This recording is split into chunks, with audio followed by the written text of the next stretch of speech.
Welcome to the Affirming Village Podcast, where we center neurodivergent voices, affirm diverse ways of being, and empower families, educators, and advocates with knowledge that truly honors the whole learner. We're your co-hosts, Dr. Destiny Huff, a late diagnosed autistic ADHD mental health therapist and non-attorney special education advocate, and Lisa Baskin Wright, an ADHD and dyslexic educator and IEP coach. Together, we dig into conversations about neuroaffirming practices, special education, and disability rights. Please remember, nothing shared on this podcast is medical or legal advice, and the views shared here by the host and the guest are their personal opinions. This space is for educational purposes only, to help you feel informed, empowered, and never alone in the village.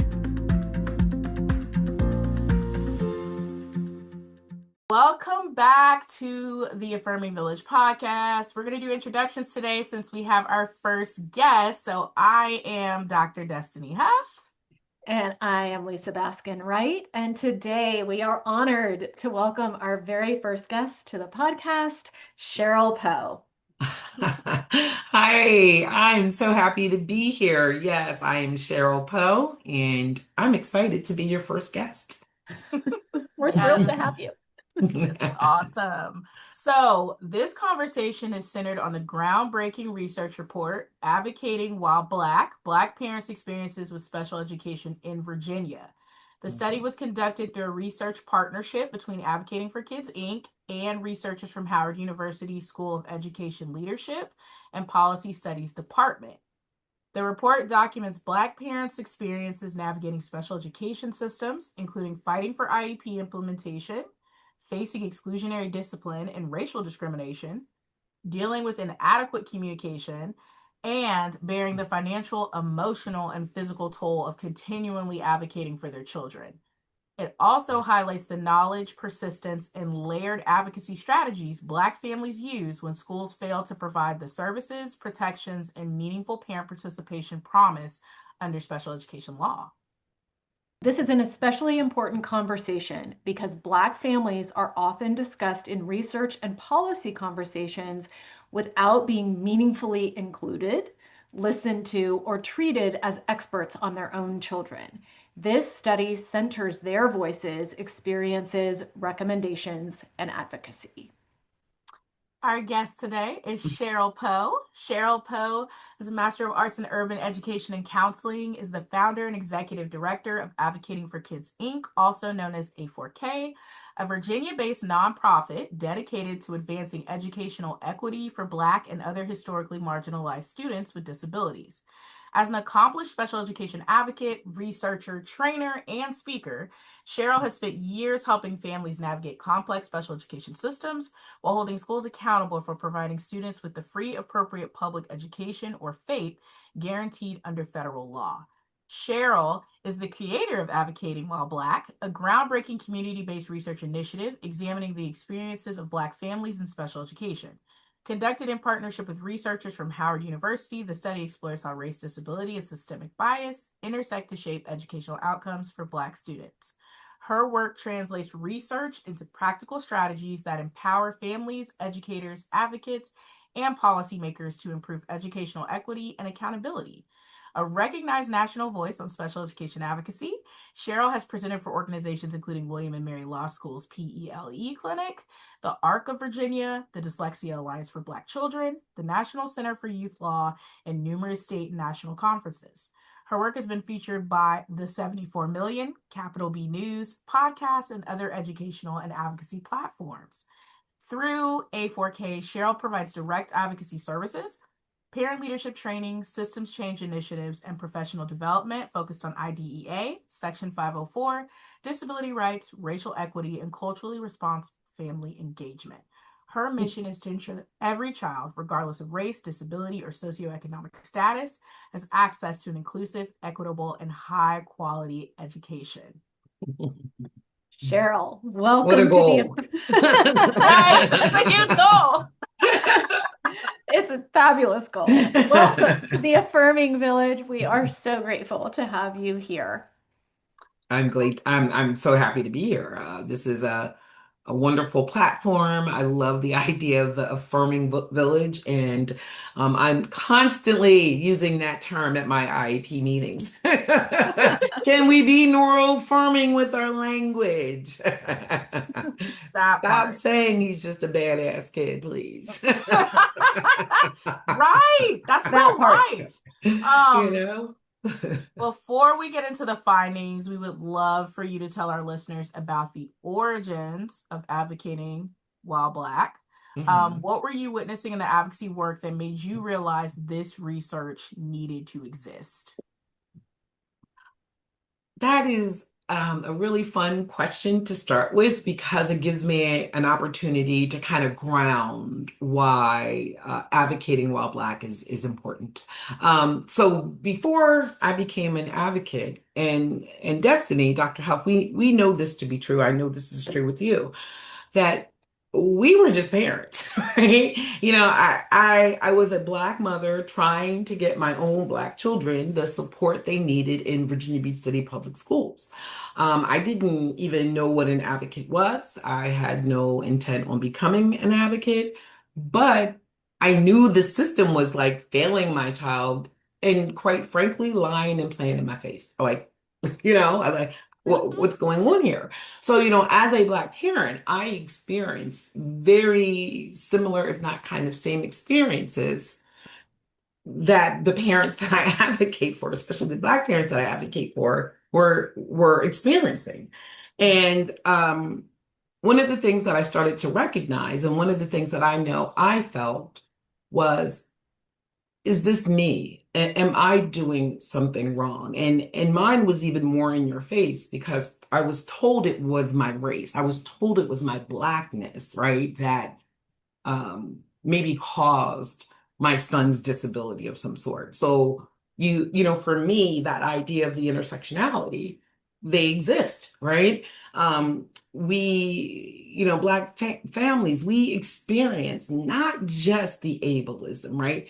Not just the same kind of disrespect, the same kind of apathy as maybe a white parent may in an IEP meeting, but we have a layered piece of racism that also shows up in those meetings.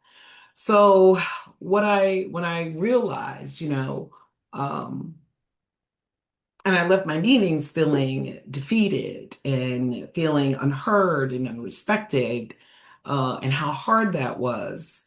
One of the things that I realized was I had the ability to fight through that. So once my children got through that, I was like, if I'm experiencing this, right?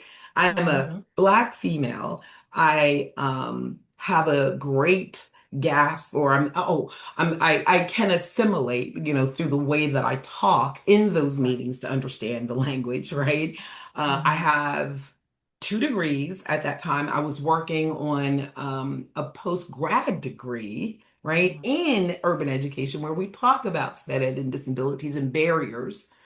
And I'm thinking, if I'm experiencing this, imagine what other Black people are experiencing and other Black families are experiencing that don't have the privilege that I had to be able to navigate through this to get my children what it was that they needed, right? Mhm. So, one of the things that in doing the work after that was, I realized that when I was getting trainings, when I was going to the Pete Wright conferences, when I was going to all the other, major national trainings where we go as advocates, everybody goes to learn what the laws are, to learn what our rights are, to learn what our advocacy rights are, all the books that are out there, they were all very white centered. They were white centered voices, white centered positions and not a lot of room for the nuance, but my culture says this.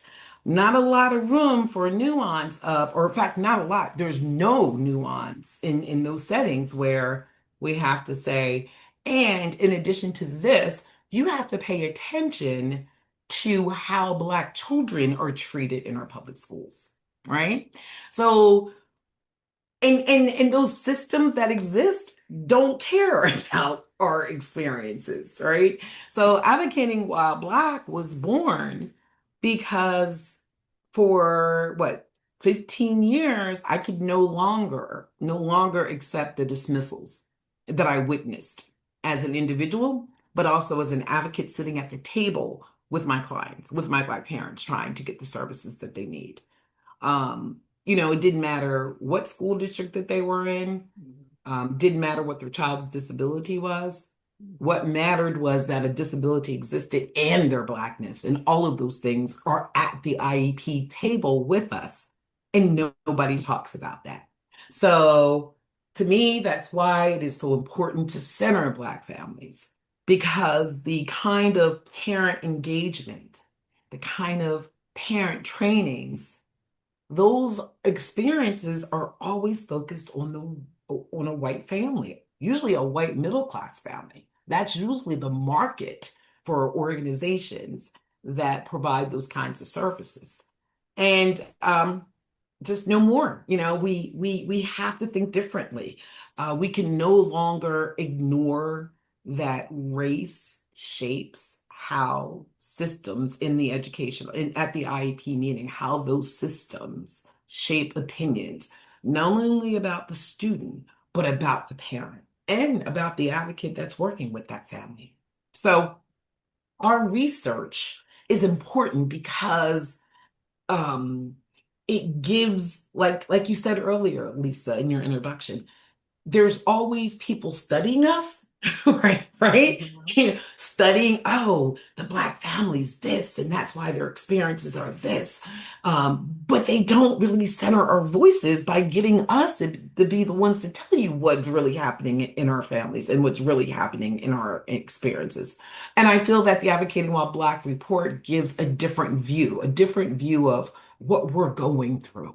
It gives people who want, right, at least an opportunity to hear the Black voice, to hear the parents' experiences, to make those connections on how ableism and racism intersect, what they're doing to get through it. So that's kind of, to me, it's like a bucket list thing, right? Imagine, because it goes from the beginning of where I first started this and Mhm. learning about advocacy to actually being able to be a voice that represents my full experiences.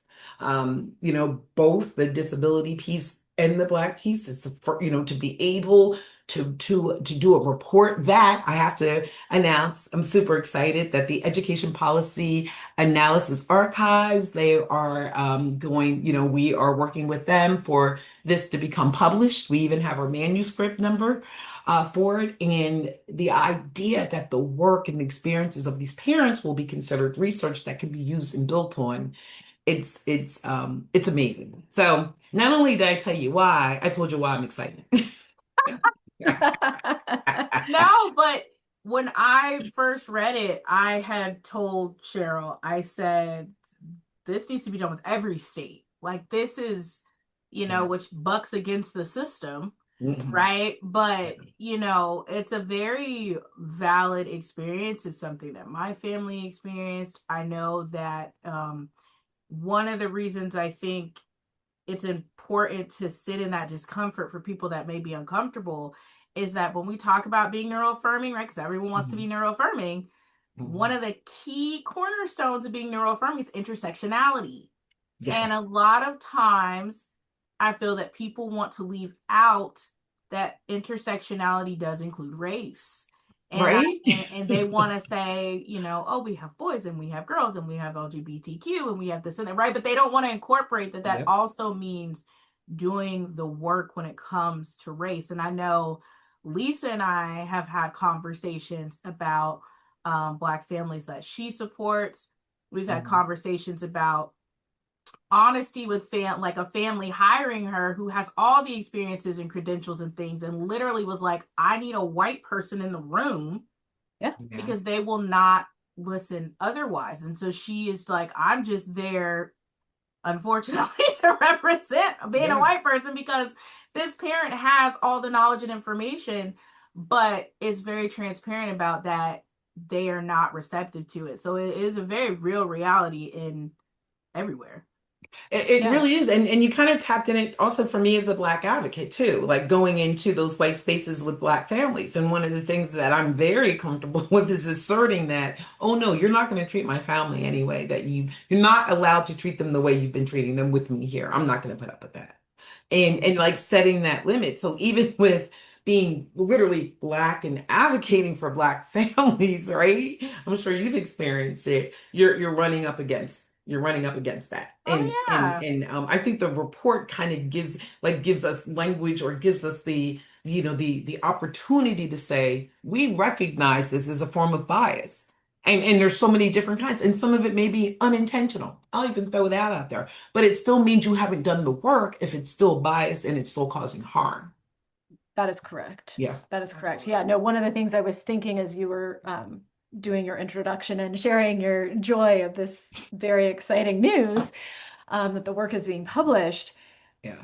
was that piece around being a Black family engaging with a predominantly white team and the That's a good question. dynamic that that Mhm. creates. And Destiny shares, I mean, I do work with Black families, and I've Mhm. had them be very transparent with me that, like, we picked you because we need like a middle-aged white lady in the room, right? We need you to Right. assert that privilege. And so I take that as like a huge honor that somebody feels they can be that honest with me about their lived experience, but I need to hold that with a lot of care, because Yes. as the white person that enters the space in that kind of advocacy role, like, Mhm. IEP coach, my made up title, right? Like, it's like, but how do I leverage that privilege to amplify their voice, to amplify their experience, to say, hey, Right. we're not doing this anymore because I'm in the room, Mhm. while not having that be like this gross, like the white person's here so we can't, right? Yeah. And Right. holding space for the complexity of emotions that happen when there's success at the table kind of finally, Right. Right. Right. or Right. when that continuance of not listening is Happen. still happening, Yeah. and what that experience feels like for those families, Mhm. both sort of the highs of like, thank God we moved the needle, and we're not moving the needle fast enough. And I have to be very careful because teams sometimes will be more comfortable talking to me. And I'm Mhm. like, I'm not the voice of authority, In this setting. Yeah. right? And so how do we shift it back to the parents who are the voice of authority? And it's tricky, but I think that that piece, I was so pleased to see that as a piece of the research Yeah. be explicitly named, because Yes. that is so true to the experience. Right. I worked in Oakland public schools in California for quite some time supporting new teachers, Right. and the staff, OUSD's staff is Mhm. predominantly white, but Mm. their student population is not. Right. So you can be in a learning environment where your peer cohort is not predominantly white, but the staff, when you go to engage in these meetings, is. And so you would hope there'd be some cultural competency, Those are usually but the worst. you can hope on a fart and a prayer. There might be some individuals, but the system itself, Yeah. and I will say in Oakland, they are actively doing some of this work, especially Right. to support their new, like their induction program, which is what I was working within. And there is leadership within that program Mhm. that is not white, which is wonderful because it's an important piece to really lift up. We have to name these things. I had to name it with the teachers that I was supporting that were white. Like, you got a Mhm. dynamic happening right now, and we need to name race as the basis here for your Right. bias, which Exactly. it's okay if you're uncomfortable with me saying it, because you are not allowed to harm a second grader. Yeah. Exactly. Like, Exactly. like that's how it goes. You triggered something. I had a meeting in Chesapeake, Oscar Smith Middle School. We had a thing years ago called the Chesapeake Six, and it's kind of like a dynamic that you said. It is a predominantly Black school, like the population, and it's it's in the community too. However, administration are white, rigid compliance leadership. Right. So that's what happens. And that's a form of oppression because, let me, I just got to share this. So the principal at this school, they've misdiagnosed this baby. Of course, black boy, second grade was diagnosed ED. Guess what? Never, not ED, not ED at all. ADHD, SLD instead. And for all the people not knowing, right? Attention deficit hyperactivity, one, and then the SLD, which is the specific learning disability in reading and writing. So they've completely misserved this child. Mhm. And I want to give you an example of when I'm the only Black person with the parents in there, where the white coordinator, male, who has a history of not being very nice, being very biased, the teacher was saying, oh, yeah, I was sharing with the student that they're out of the class for 40 minutes within a week's time or 2 weeks' time going to the bathroom. That's its escape route. Um, and then and then we were like, okay, fine. He's going for that amount of time. My concern is why have you allowed it that long? Why has something not been put in place? But I didn't say anything at that point. But I did speak up because the white male then says, and what did he say? And the way he said it, it wasn't, oh, what did he say? It was more like, oh, what did he say? Kind of like just the tone, the way he Uh-huh. was Like, let's approaching it. gossip about this Yeah, child. And yeah, we're about the yeah. child. And then she's like, oh, he argued with me. And I'm like, hold up, hold up, hold up. What did he say specifically? And Right. then she went to say, well, he said he was there because of, and she explained it. And I said, what we're not going to do today is we're not going to engage in microaggressions because, and can we use neural affirming language because he was not arguing with you. That's You right. asked him an opinion. You said you presented this to him. Hmm. He's Right. trying to engage you with letting you know why he was doing what he was doing, and because you didn't like it, you're Right. arguing with him. Mm-hmm. So of course I was told to be civil. And I said, well, I will if you stop being racist. Right. That part. Right? If you don't come after me, look at yourself. Right. You know? Destiny and I have talked about this, I'm sure on this podcast, but definitely like outside of this podcast a million times, that there's this, I don't have the right words, but like almost identity that folks who go into education, and I don't want to limit it to white educators, but I'm going to for the sake of this conversation in this moment, because I can. As Destiny says, because it's our podcast and I can do what I want That's correct. to do. That's correct. Where there's this like, I went into education or I went into special education, I'm a good person, Mm-hmm. right? And so when somebody comes in and questions any piece of that, Mm-hmm. the response is defensiveness, Mm. lack of curiosity, Mm-hmm. ego, Mm-hmm. Oh, big right? time. Yeah. Because we've just touched a nerve of you're living in this binary of I'm a good person because I work with disabled learners, Hmm. Mm-hmm. and your goodness is not like wholly tied to that. Mm-hmm. Right. And so we can have good intention, but you can have absolutely horrific impact. And you have to be willing to acknowledge that your intention doesn't win the day, the impact does. Hmm. And that's Mm-hmm. a really uncomfortable conversation for Hmm. folks to have, but it's a critical piece, right? Like I'm sure I've said this too, so I apologize to anybody that thinks I'm sound like a broken record, but my mom was in education for a million years. Hmm. And her Just 1 million? just 1 million, right? She was here with the dinosaurs, as was I.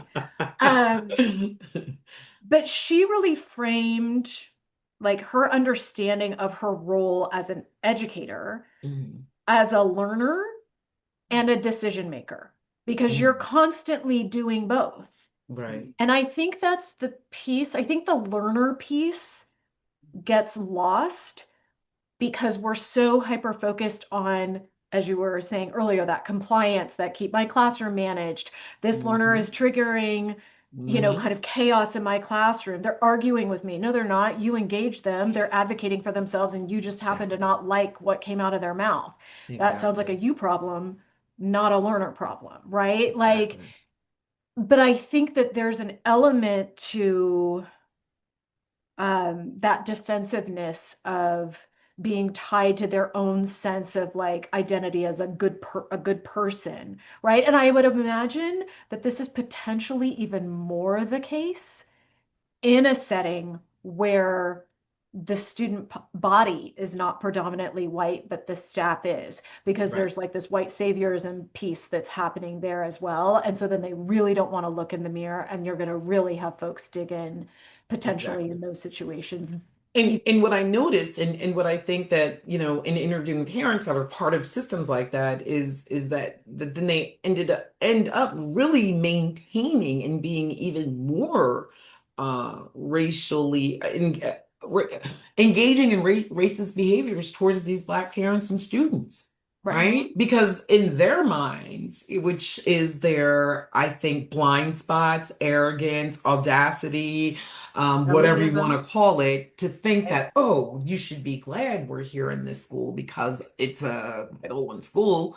Well, no, because you're just using it as a stepping stone to go someplace else, number one. B, you haven't done the work around your own bias to really reach and connect with the students and the family and the community the way you need to make true systemic change in that particular school. So you have to Mhm. reframe. I mean, I hope the report does. I hope it encourages educators and administrators with the willingness and curiosity to learn of how these various biases are impeding these families based on what they're telling you. Like, listen to these parents when they say, yes, they feel that racial discrimination is something that is happening every time they walk into these settings with these folks. Mhm. It's it and not do it from a and come on, we're talking about Virginia. Virginia is the Confederate, was the freaking Confederate, right? Of the freaking oh my God, Let's not act. not yes, Confederate of the South. They did not want Black people in school. Hmm. So what? All of a sudden, there's no racism in Virginia's public education? Heck no. Virginia Public Schools Department of Ed was built on the idea of racism. How do we keep Black students out of our schools with our white students? How do we make sure funding's available? When they first closed the schools down to pay for kids to go to private schools that were affiliated with the church. To this date, they've done nothing at all to address the harm that they have historically caused Black students, and I will say Black students with disabilities in particular. And I'm going to share this. I know you have specific questions that you want to ask, but I really got to just kind of bring it into full circle. Hmm. The Virginia Department of Education, people have been complaining about how horrible they are when it comes to and Destiny, you're always sending me stuff. I'm like, yeah, I know. I know Yeah, you. I'm like, I know you've you seen this, Cheryl, but know. But just in it says case, I'm like, Virginia. oh, I'm it's like, I have reminding to send it me. to her just in case she hasn't. But I know she's seen it. And so it has a history of parents, community members concerned, both Black and white, about what's happening when it comes to our dispute resolution department, which is Fed Ed. Well, finally, I guess the feds or OSER at one point required them. They're like, hey, there's some things you're not doing. The General Assembly came in and was like, okay, we're going to do a research. It looks like there's some issues here. They were tasked by the General Assembly, our Commission of Youth for the whole state of Virginia was tasked with developing a work group to kind of study and look at what is happening with the dispute resolution for the Virginia Department of Education Special Education Services. Do you know on that task force, they did not have one Black person? Of course not. Not one. And I went to a meeting because I was going to make public comment about something else. But when I got there and realized, wait a minute, this is something that you were told to do with the General Assembly. How is it that you don't have any reputation, no representation at all, not one Black parent, student? Well, I don't think it was for students. There was like not even a Black, even with the organizations, they didn't even send Black representatives. So my voice to them at that time was this anything that comes out of this report is racist because it doesn't have the voice of Black people. You all are here sitting here, you were tasked to develop this, to study this, and you were excluding the whole population of Black folks. on this. And of course and I was like, you're right up the street from Virginia Union, which is a historically Black institution, university. They could have pulled one of the professors in on this. And it was so funny. They're like, no, we didn't mean to do it. In fact, they interrupted me and they were like, yeah, but some of the agency people here work with black communities. I'm like, but they're still white just because you work with them. I just want to say this for those that don't know. Just because you're white, I mean, just because you work in a setting that serves Black people does not mean it's the same as having a Black person's voice at the table. Let me make that very clear, y'all. 150%. Well, I mean, And one that's of the another things, reason why the no, report no, was no, so go. important because at that point we were like in the middle of it and stuff, and Catherine's like, yeah, we got to do this. So I just wanted to share that as another reason, especially in our state of Virginia, they don't like Black people. They really don't when it comes to education.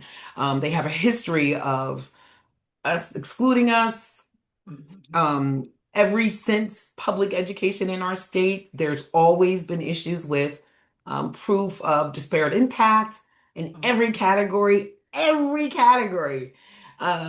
We are overrepresented in restraints, seclusion, expulsions, suspensions, anything negative.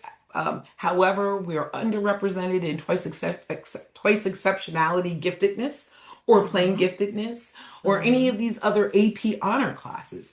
And that's because the Virginia Department of Education is set up to make sure that that structure exists and they're not going to change it. So we as the community need to change it. This study, which we hope to build on, hopefully will inspire somebody out there to say, we got to do better.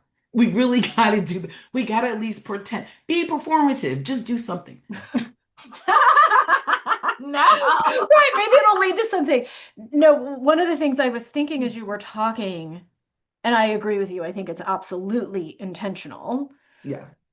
is that without Black representation at that table, Mm. they don't even know what questions to To ask. ask us, right? Right? They don't Yes, even know because if you exactly. don't have lived experience with something, even if you're kind, even if you think you've done the work, Right. even if you're interested and curious and know how to leave ego and all those things at the door, if you have not lived something, you don't know the impact of that experience. So you don't know what questions really to ask to come up with meaningful information, to gather meaningful Yes. information so you can make meaningful change.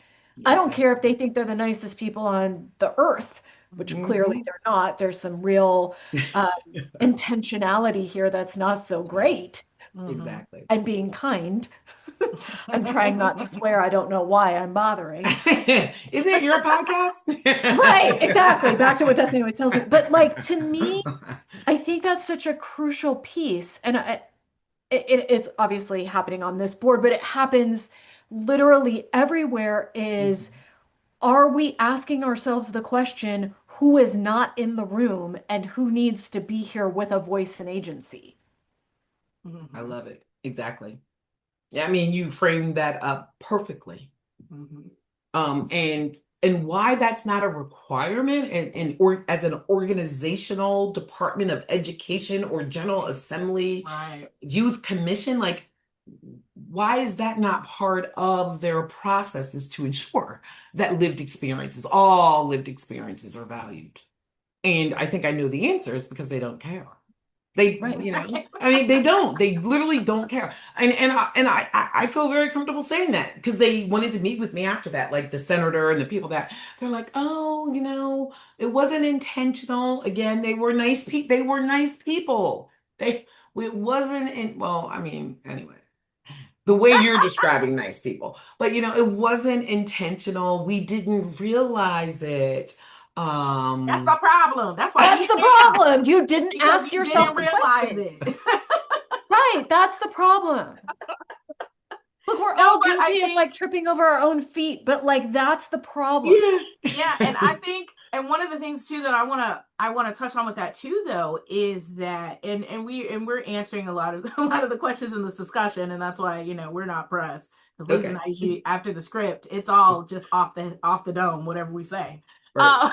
uh, but the other thing is being intentional with who's in the room that's doing the work, because in the Black community, one of the things we always say is all kinfolk ain't skinfolk.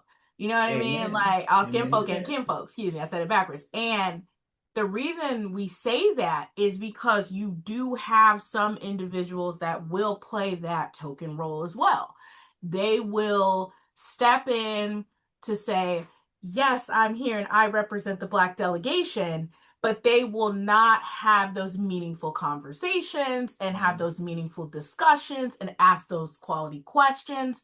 They want to be in the room so much. And I think social media has kind of really exposed that aspect of a lot of different people. I know a lot of, I'll have people in my inbox in the disability community, and they'll be talking about somebody else that maybe is high up in the disability community, social media wise. And they're like, yeah, they don't really care about the community at this point. They're just trying to get money grabbing attention and things like that. And I think that happens in every area. And so, one of the things too is it's not just getting that Black person in the room. It's getting a Black person in the room that is doing the work, has done the work. Because one of the things that I say that makes people uncomfortable is that I have had both sides. I've had situations where I have Black learners and the individuals punishing them is Black staff.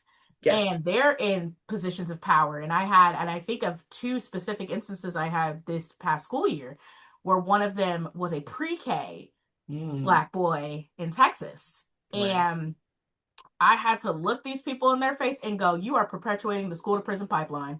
Amen.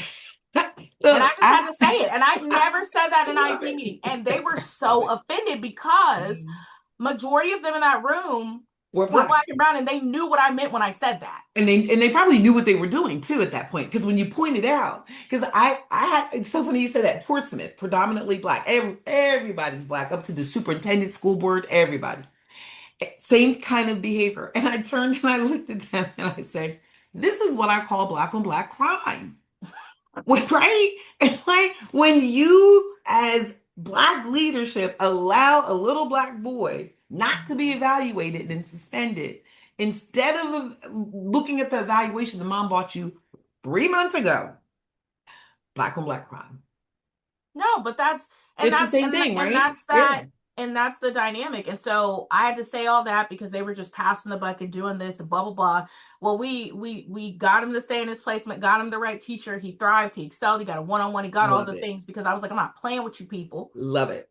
And then on the other side, I had a Black teenager in Georgia where I'm located, Mhm. predominantly white staff, wasn't the right program for her at all. And I Mhm. said, you are adultifying this Uh, multiply disabled Black girl. mm, Everyone in the room was white, except for parents and the girl. I right. said, you're adultifying her. She is being honest with you. She is self-advocating. You're taking that as disrespect and aggression. Special educator got flustered. She was all like, I would never, she kind of like shut down a little bit. She Mm. went off camera at one point because she was crying. I don't care Crying. Yeah. because we're not doing the white tears. You Thank you. are Because doing that's what I another, said let's you talk were about doing. that too. Yeah, And let's the talk about one that too, The for white person, sure. tears in the yeah, meeting. and the Yeah. one person that came in the room that was another program they were suggesting, and of course it was like, you all aren't doing your job. However, there were a lot of things being said they were dismissing. And so of course parents are skeptical because the person that comes in the room also happens to be white. It's a white woman. Right. And she sits back and she's never met her. She's never Okay. met her. And she's just listening to everything and this or that. And she said, well, first, I want to point out that parents said X, Y, and Z, and Dr. Huff said X, Y, and Z, and we need to put that in the notes because that should shape her IEP. And they were like, because she has her own program, right? So she's not in their area.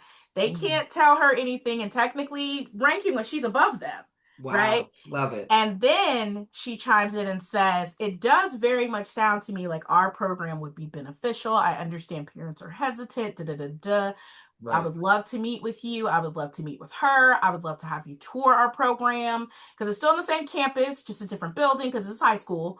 Right. And just the care and intentionality behind the Yeah. way that she spoke, the way that she addressed them, the way that she validated what parents were doing. And you could tell she was even, as they were speaking, the school team was speaking, she was even like, Do y'all Yeah. hear you? Right? Because again, this is another area where predominantly black, Right, right? right.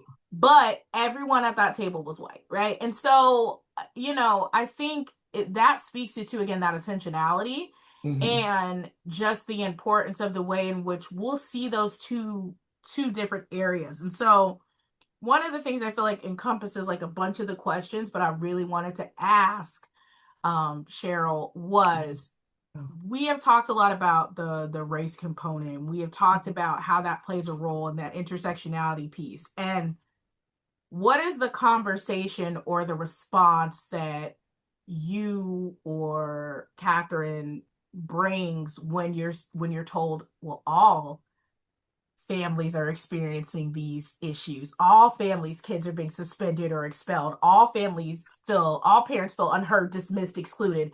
What is you all's response to kind of shape that? Because we know, like I have one follower.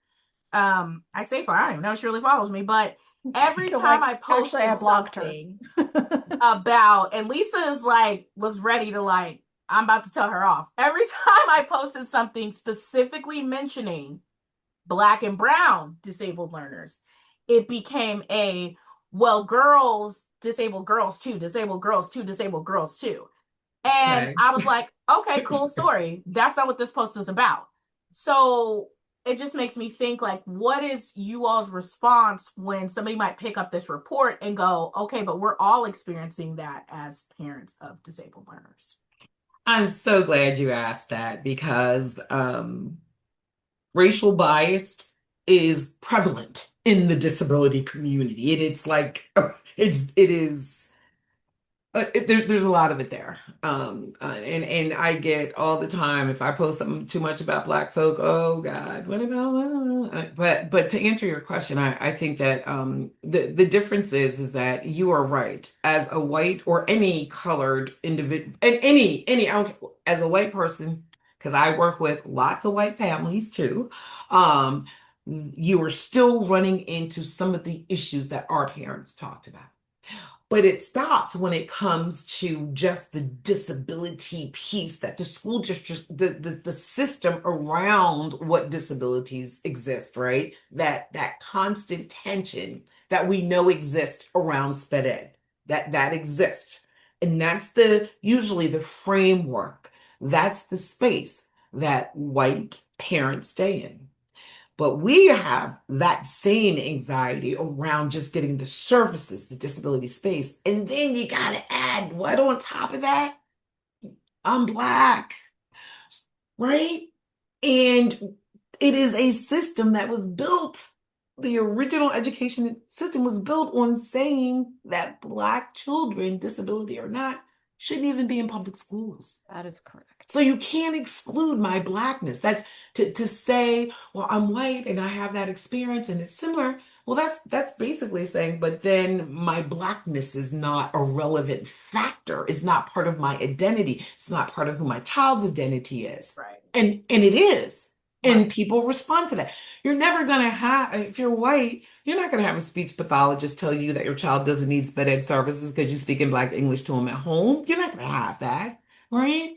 You're not going to have some of the other horrible to have they're not, one of the things that I see a lot and they're usually wrong is the idea that it's a single family home, right? If it's a Oh, Black parent, Black mother showing up and the assumptions around that, right? So you're not going to have to navigate through that as a white woman going to a meeting. You're just not. right.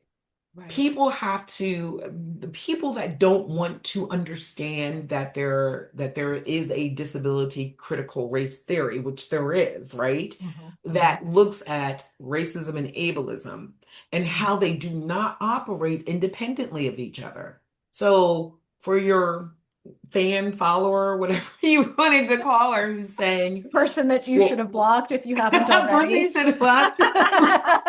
Who's saying to you, well, what about girls? And I would say, you're right. Black girls have it even worse. Because Right. we Yeah. are all the same things, but then we have an extra layer. And Right. it's a layer that has been not even historically. but is currently under siege too in many ways, right? Right. 100%. So yeah, it is an easy cop out to say, well, I Right. A experienced that cop out. too. Oh, okay. So what about racism though? Do you experience that in those meetings? Right. Do you? And I just have to share this because you Hmm. triggered the Cheryl for me. I will never forget when my oldest, this is why we're so worried getting ready to go into kindergarten. Right. We had seen this shift because they have a program called Strong Beginnings, the CDC on the base. And it's basically like the morning time, they treat it like part day preschool. So they're Right. working on like letters and colors and shapes and things like that. So it's more structured. The afternoon is all play.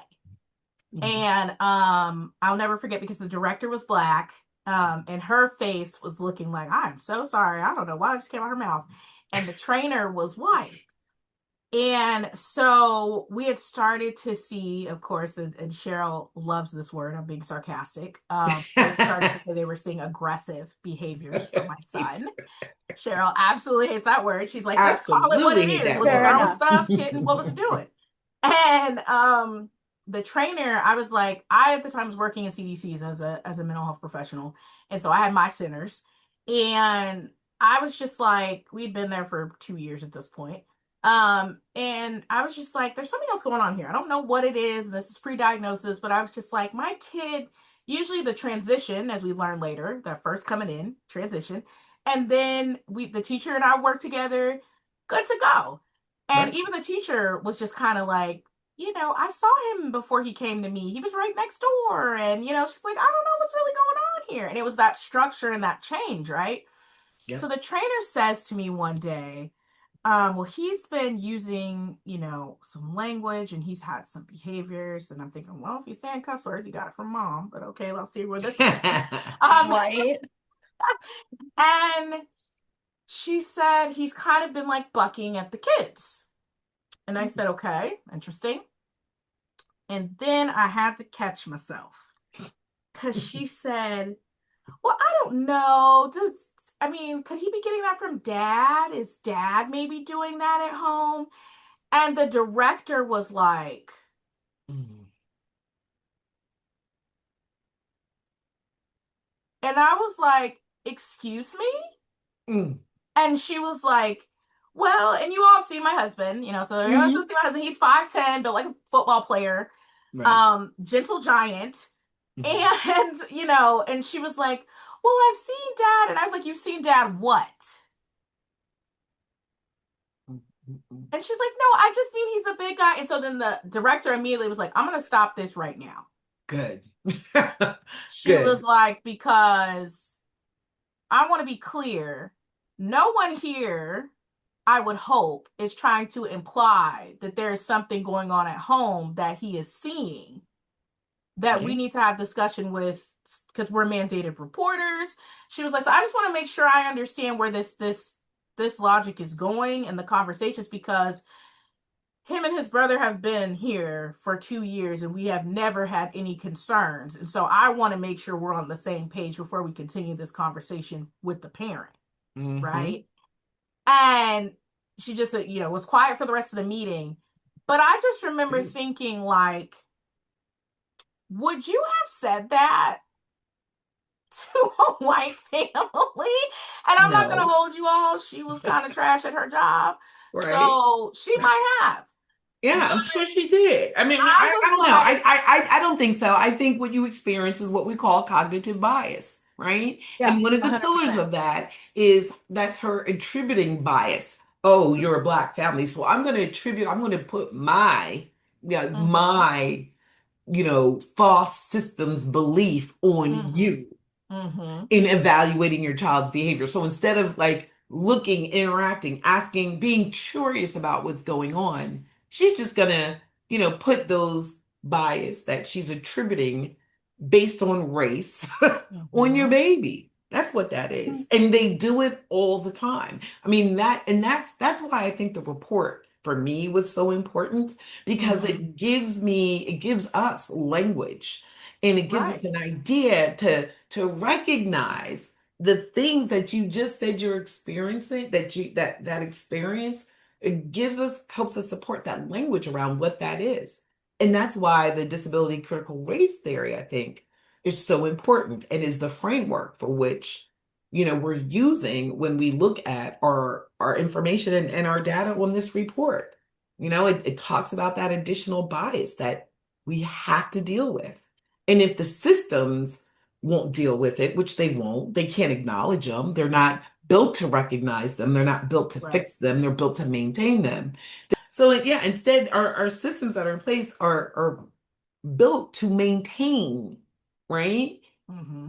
The cognitive biases that attribute to what our parents talked about that they experienced in the report.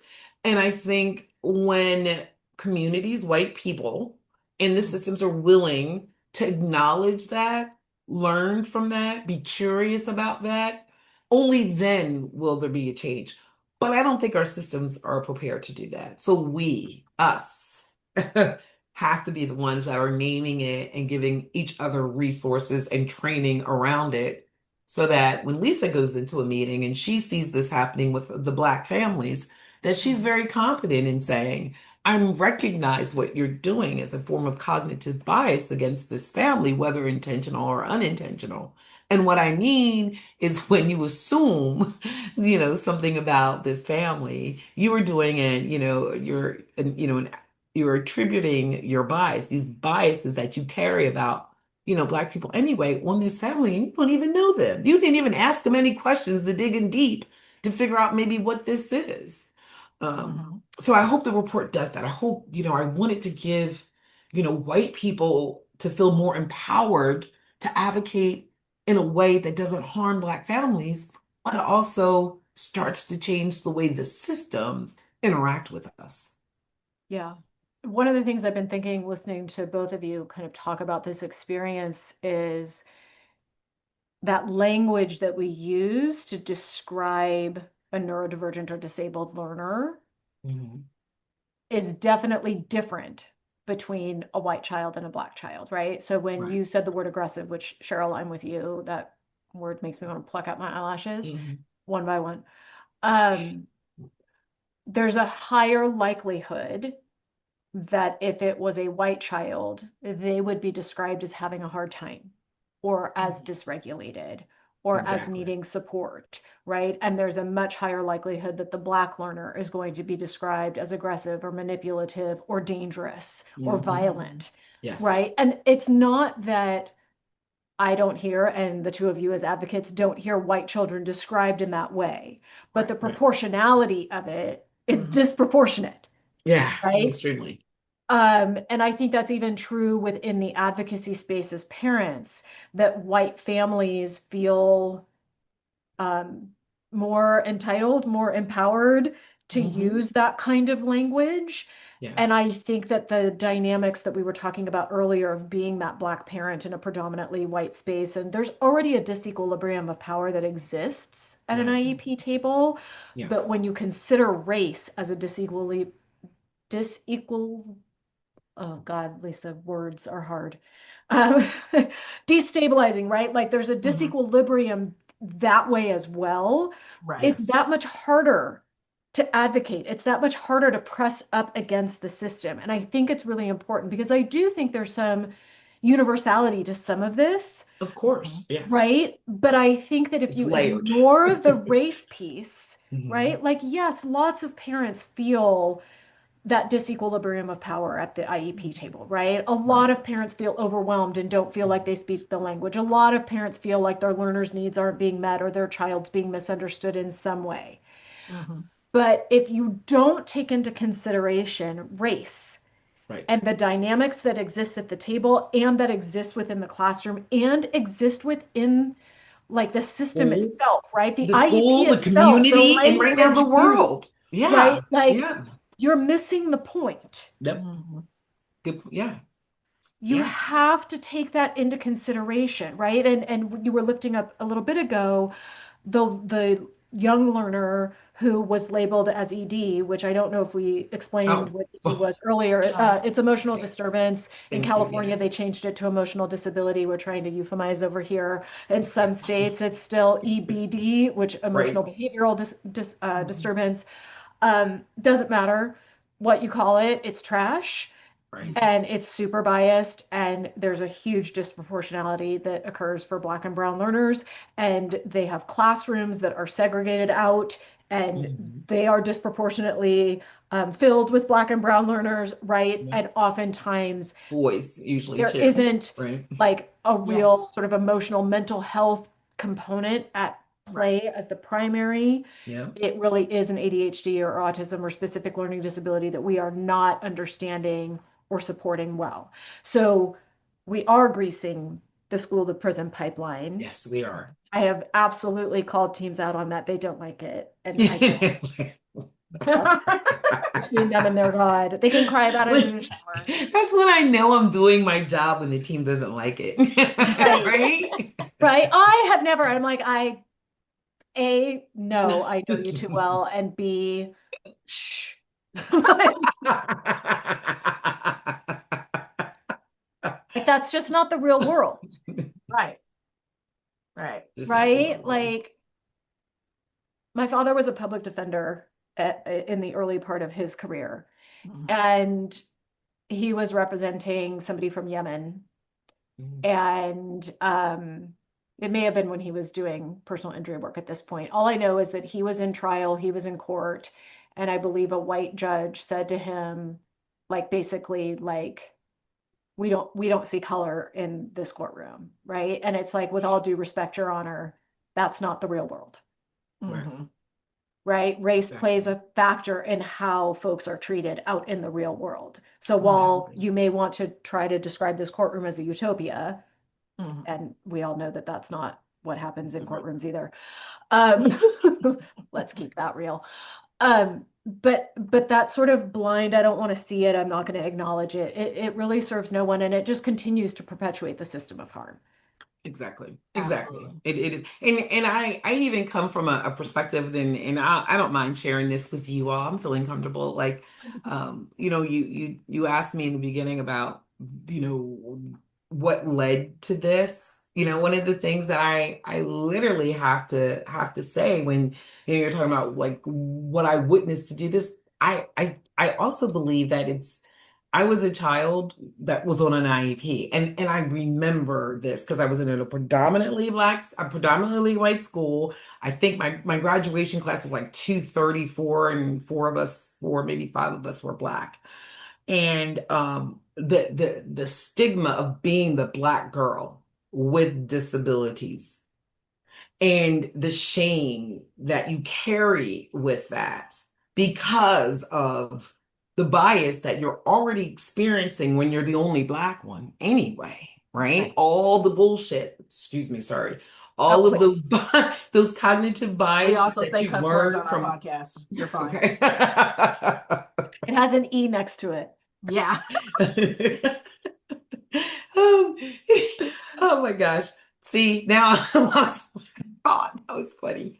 You were We were describing your talking But about, experience as one yeah, of yeah, four yeah. Black learners in your graduating class and as a Black girl Yes, as a on an Black person, IEP. yeah, not but the Black community too, right? I feel like I was letting down the Black community because the idea of being able to live in this neighborhood and go to the school as a Black person, that was considered privileged, right? Mhm. And not to have a learning disability that didn't let me perform at that level of Black excellence that my family and community thought it needed to be. You carry that. Right. So I think the report is giving voice, Mhm. perhaps to a little bit of that too, because it gives you a sense of, you know what, this is okay. Mhm. If I Mhm. read this and I think, I was like, what I went through was okay. Because I went through that experience, I can give this back to the community, and hopefully of course, not a child's going to read it, but maybe another parent will read it and then feel like I'm not alone. Right. It's not me.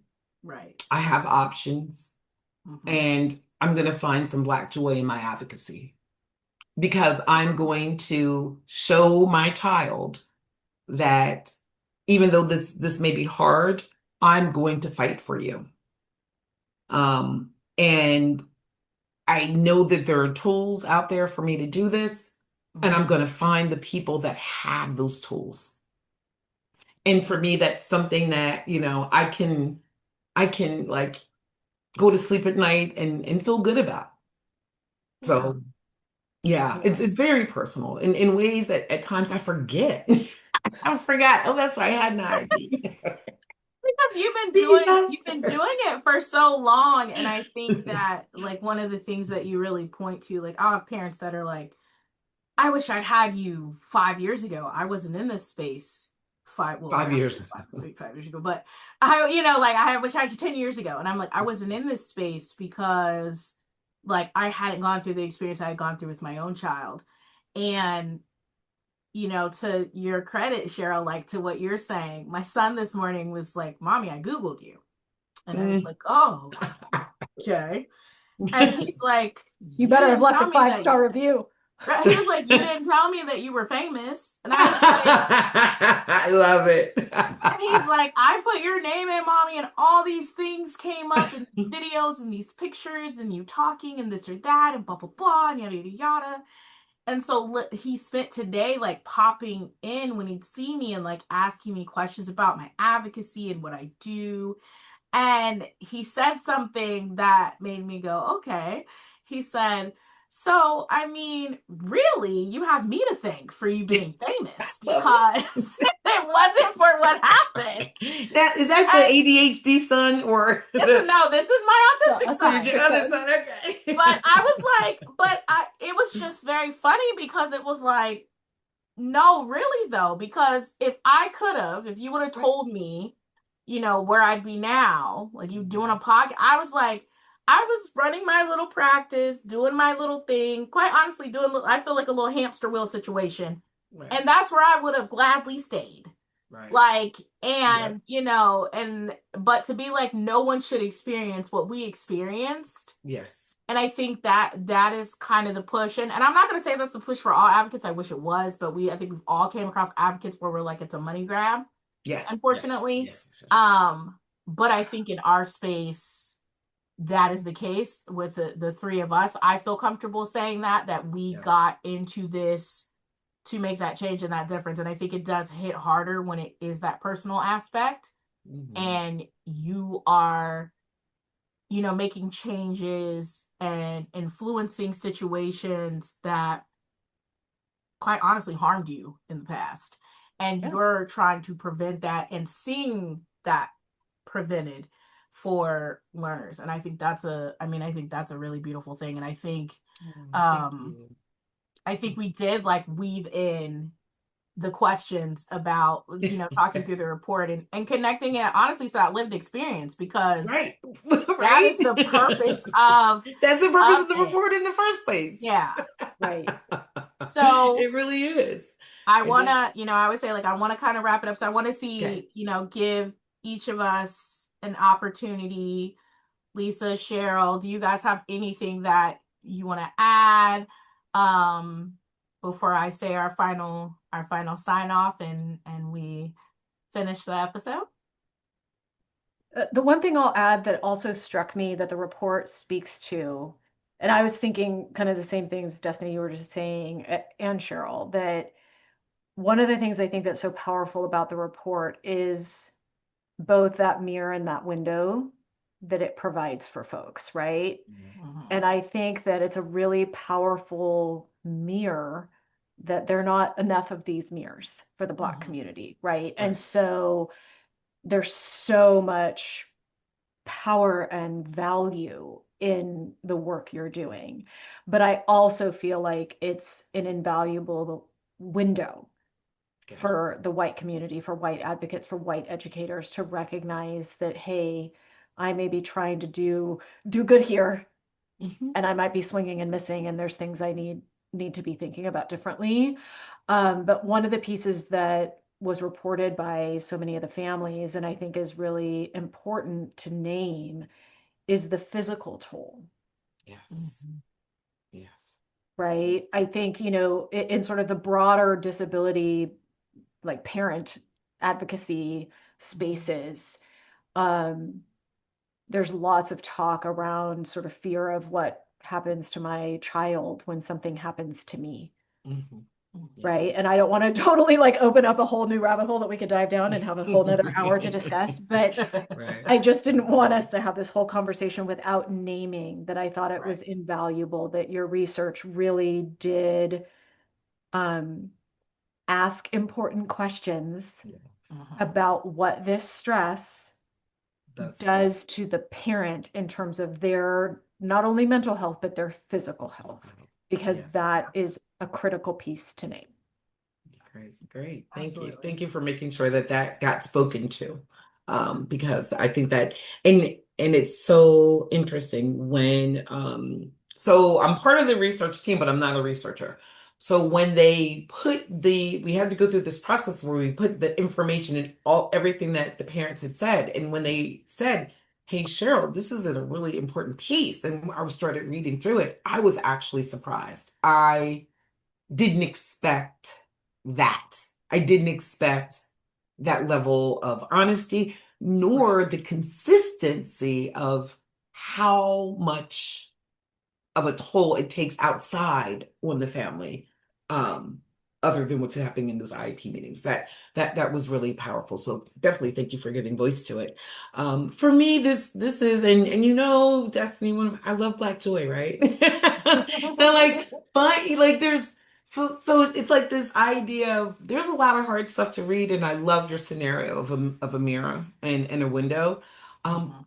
but there's joy in this report from the Right. perspective of the families that Mhm. participated Mhm. have just like blossomed. They themselves are doing podcasts.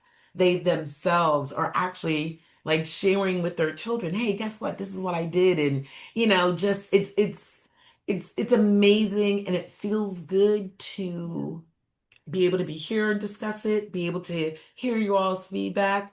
Lisa, you really shared insight from a white advocate's perspective of how the information can help you. And you hit the points, it hit the things that I hoped that it would, which was just Yeah. listen to our stories. Somebody, please. You Mhm. know, It's uh, it's really not that hard of a concept to wrap your head around. At least I would hope not, but apparently it uh, is. and yeah, and then what I'm excited and I'm announcing we are it's trademarked and I will be opening a nonprofit called Advocating While Black.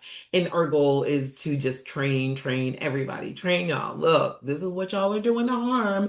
We need to stop, and this is how you do it.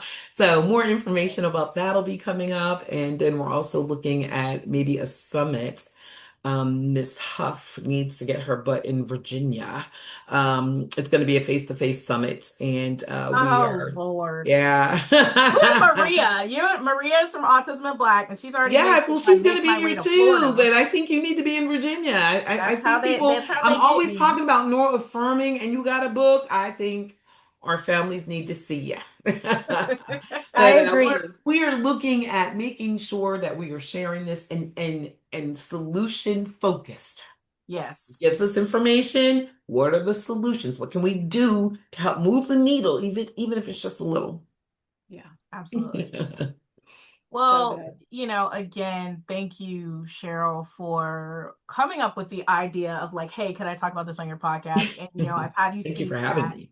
my Yeah. summit, and I was like, absolutely.